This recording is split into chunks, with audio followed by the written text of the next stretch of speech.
हे मिरची कट भजे मी पहिल्यांदा खाल्ले वडिलांच्या शेतामध्ये पंक्तीमध्ये आणि त्यानंतर ट्राय केले आणि पहिल्याच प्रयत्नात जमले। आता इथे मी साडीला पिकोफॉल करून घेते घरीच आणि सर मला मेथी निवडून देत आहे। दोघांनी थोडं एकमेकांचं ओळखून काम केलं तर संसार सुखाचा व्हायला वेळ लागत नाही। स्वतःचे कामं स्वतः करायला मला आवडतात। पिकोफॉल त्याच्यानं मी घरीच करते। आता इथे मी कोरफड तोडून घेतली, याचं काम मी तुम्हाला पुढे सांगणारच आहे।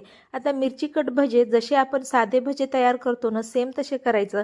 पीठ भिजवायचं, त्याच्यात जिरा ओवा सोडा खायचा, मीठ हे सगळं टाकायचं आणि मिरच्याचं पोट फाडून त्याच्यामध्ये मीठ भरून असे तळून भजे घ्यायचे आणि त्यानंतर अर्धवट तळले की बाहेर काढून घ्यायचे आणि असे थंड झाल्याच्या नंतर कट मारायचे। हे कट मारलेले भजे परत एकदा तेलात फ्राय होण्यासाठी टाकायचे, तेव्हा हे भजे परत कुरकुरीत होतात आणि त्यावरती कोणताही मसाला आपल्याला जो वाटेल तो मसाला टाकायचा।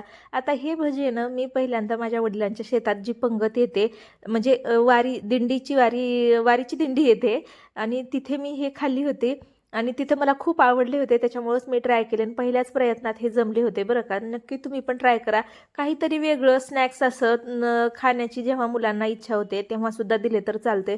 आता त्यांनी हाच मसाला टाकला होता म्हणून मी पण हाच मसाला टाकला। तुम्हाला बाकी रेसिपी कशी वाटली ती एकदा कमेंटमध्ये सांगा।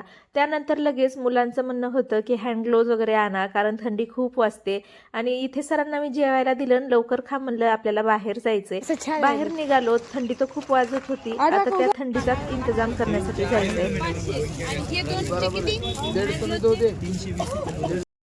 अव्वाच्या सव्वा किमती सांगून ते लोक लुटत होते असं मला थोडंसं वाटलं, त्याच्यामुळे बार्गेनिंग तर करणारच झाले मी, कारण एक स्त्री आहे, जिथं करायची तिथंच करते, जिथं नाही वाटलं करायची तिथं अजिबात कमी करा सुद्धा म्हणत नाही। इथं बार्गेनिंग करून त्यानं तर मला दिले व्यवस्थित। आता काय काय आणलंय ते तुम्हाला घरी गेल्याच्या नंतर पुढच्या व्हिडिओमध्ये सांगते। तोपर्यंत रामकृष्ण हरी।